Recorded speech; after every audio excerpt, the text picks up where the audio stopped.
আমি বারবার বলেছি, বারবার ঘুঘু তুমি খেয়ে যাও ধান, এবার ঘুঘু তোমার যাবে যে প্রাণ। 14 নির্বাচন প্রহসনের। আসসালামু আলাইকুম রহমতুল্লাহ। চরমোনায় নাকি 16 বছর আওয়ামী লীগকে হাত পাখা দিয়ে বাতাস দিয়েছে, বা চরমোনায় নাকি আওয়ামী লীগের বি টিম ছিল, এরকম বক্তব্য অনেকেই দিয়ে থাকে এখন বর্তমানে। অথচ শাইখে চরমোনায়ের এই বক্তব্যটা আপনাদেরকে শোনাবো। এই বক্তব্যটা শুনলে বুঝতে পারবেন যে শাইখে চরমোনায় কি আসলেই, বা চরমোনায় কি আসলেই আওয়ামী লীগের বি টিম ছিল, আওয়ামী লীগকে হাত পাখা দিয়ে বাতাস দিয়েছে, নাকি আওয়ামী লীগের জন্য একটা হুঙ্কার ছিল শাইখে চরমোনায়। এই বক্তব্যটা শুনলেই বুঝতে পারবেন। এরকম হাজারো বক্তব্য আছে। উদাহরণস্বরূপ আপনাদেরকে এই বক্তব্যটা শোনাবো, যেটা আওয়ামী লীগের পতনের 1 বছর আগেই সেই বক্তব্যটা শাইখে চরমোনাই বাইতুল মোকাররমের দক্ষিণ গেটে দিয়েছিল। চলুন আমরা সেই ভিডিওটা দেখে আসি। মুফতি সৈয়দ মোহাম্মদ ফয়জুল করিম শাইখে চরমোনাই। এই কোনটা মার্কা?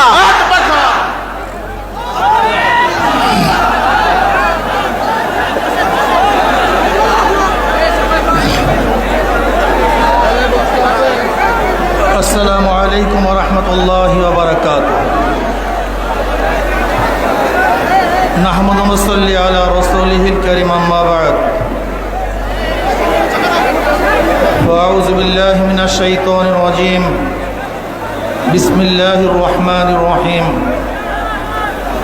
জাআল হাক্কু ওয়া যাহাকাল বাতিল, ইন্নাল বাতিলা কানা যাহুকা। আল্লাহুম্মা সাল্লি আলা মুহাম্মদ ওয়ালা আলি মুহাম্মদ। ইসলামী ছাত্র যুব আন্দোলন কর্তৃক আয়োজিত আজকে সম্মেলনের সম্মানিত সভাপতি, উপস্থিত আমাদের শেরে তাজ ইসলামী আন্দোলনের আমির হযরত পীর সাহেব হুজুর চরমোনাই দামাত বরকাতুহুল আলিয়া, সর্বস্তরের জনগণ ভাইয়েরা আমার, আমরা কেন উপস্থিত হয়েছি? আমাদের অধিকার আদায়ের জন্য, ভোটের অধিকার আদায়ের জন্য, আমাদের ন্যায্য অধিকার আদায়ের জন্য, আমাদের মান সম্মান ইজ্জত আবরুকে রক্ষা করার জন্য, এই ভূখণ্ডকে রক্ষা করার জন্য, এই জাতিকে রক্ষা করার জন্য, গোলামীর জিনজির থেকে নিজেদেরকে মুক্ত করার জন্যই আজকে এখানে উপস্থিত হয়েছে। আওয়ামী সরকার বারবার ভোট চুরি করে ক্ষমতায় আছে। সে ভাবছে আগামী নির্বাচনেও ভোট চুরি করেই তিনি ক্ষমতায় থাকবেন। আমি বারবার বলেছি, বারবার ঘুঘু তুমি খেয়ে যাও ধান, এবার ঘুঘু তোমার যাবে যে প্রাণ। 14 নির্বাচন প্রহসনের নির্বাচন ছিল, 18 নির্বাচন ডাকাত এবং চুরির নির্বাচন ছিল। দিনের ভোট রাত্রে করেছে। বর্তমান অবৈধ সরকার বারবার আক্ষেপ করে বলে, আমাদেরকে নামাতে চান কেন? আমাকে নামাতে চান কেন? উনি বুঝেন না ওনাকে নামাতে চাই কেন। উনি বলেন আমি পদ্মা সেতু করেছি, ট্রেন লাইন করেছি, আমি ট্যানেল করেছি, মেগা প্রজেক্ট করেছি। কিন্তু আমরা প্রশ্ন করতে চাই, আপনি মেগা চুরি করেছেন, মেগা ডাকাতি করেছেন, মেগা খুন করেছেন, 100 ধর্ষণের পরে সেঞ্চুরি পালন করেছেন, আবরারকে হত্যা করেছেন, এদেশের হাজারো মানুষকে দেশ ত্যাগ করতে বাধ্য করেছেন, আপনি হাজারো মায়ের বুককে খালি করেছেন, আপনি হাজারো মাকে বিধবা করেছেন, আপনি হাজারো বাচ্চাদেরকে এতিম করেছেন, আপনি হাজারো সন্তানকে ধুকে ধুকে মারার বাধ্য করেছেন, আপনি দেশ থেকে লুটপাট করার চক্রান্ত করেছেন, আপনি দেশ থেকে বিক্রি করার ষড়যন্ত্র করেছেন। যেরকম ফিলিস্তিনি মানুষরা তাদের অধিকার বাঁচার জন্য, অধিকার আদায়ের জন্য জীবন উৎসর্গ করে বোমার সামনে ঝাঁপিয়ে পড়েছে, আমরাও জীবন উৎসর্গ করে আওয়ামী লীগের মধ্যে ঝাঁপিয়ে পড়ব।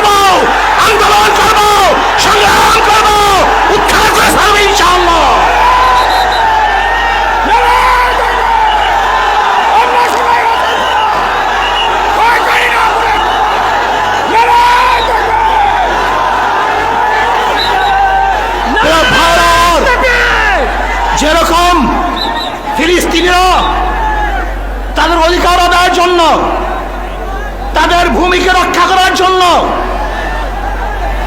তাদের আদর্শ ঐতিহ্যকে রক্ষা করার জন্য যদি বুলেটের সামনে ঝাঁপিয়ে পড়তে পারে, ট্যাঙ্কের সামনে ধাবিয়ে পড়তে পারে, অকপটে রক্ত দিতে পারে, জীবন দিতে পারে, বাচ্চাগুলিকে ট্যাঙ্কের সামনে ছুড়ে দেখতে পারে, আমার মা বড় ইজ্জত হানি করতে পারে, যদি ফিলিস্তিনিরা তাদের অধিকার রক্ষা করার জন্য শহীদ হতে পারে, আজকে বাংলাদেশের প্রত্যেকটা জনগণ তাদের অধিকার রক্ষা করার জন্য রক্ত দিবে, জীবন দেবে, সংগ্রাম করবে, তারা রাস্তায় ঝাঁপিয়ে পড়বে ইনশাআল্লাহ।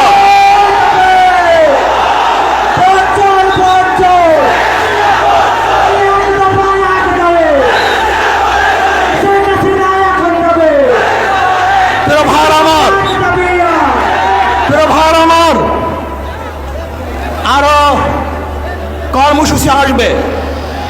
আপনারা বলতে পারেন এই তো অমুক দিন ঢাকায় গিয়েছিলাম, অমুক দিন কর্মসূচি পালন করেছিলাম, আবার আজকে কর্মসূচি চলে আসছে, আজকে যাব না। না, এটা হবে না। যেরকম খন্দকের যুদ্ধ শেষ হওয়ার পরপরই নবী আলাইহিস সালাতু ওয়াস সালাম যখন বিশ্রামে গিয়েছিলেন, জিবরাইল বললেন, ইয়া নবী আল্লাহ, আমি এখনো যুদ্ধের পোশাক খুলি নাই, আর আপনি তলোয়ার রেখে দিয়েছেন। না, আমাদের সমাপ্ত হয় নাই কাজ।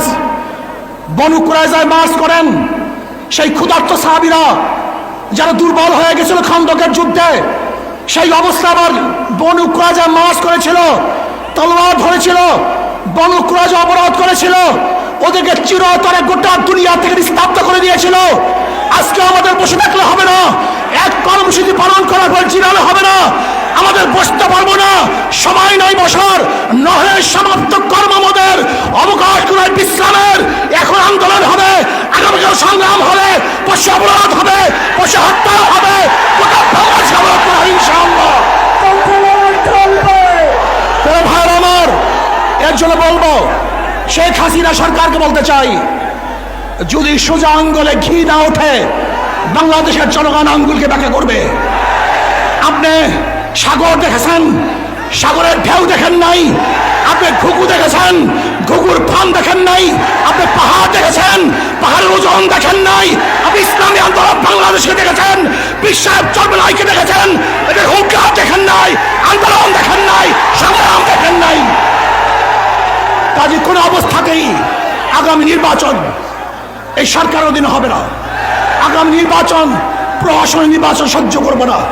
কাজে এর জন্য যদি আমাদের রক্ত দিতে হয়, জীবন দিতে হয়, সব কিছু দিয়েও বাংলাদেশের অধিকারকে ঠিক রাখবো, এই ভূমিকে বাঁচাবো। আমরা পরাধীন হব না, দিল্লির গোলামি বাংলাদেশের জনগণ করবে না, করতে পারে না। আমরা স্বাধীন হয়েছি, স্বাধীনভাবেই বাঁচবো।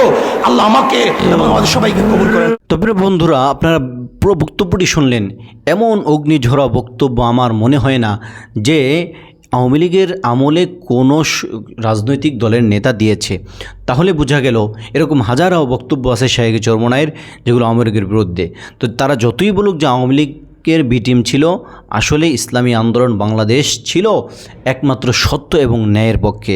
প্রিয় বন্ধুরা, যদি ভিডিওটি ভালো লাগে অবশ্যই শেয়ার করে দিবেন।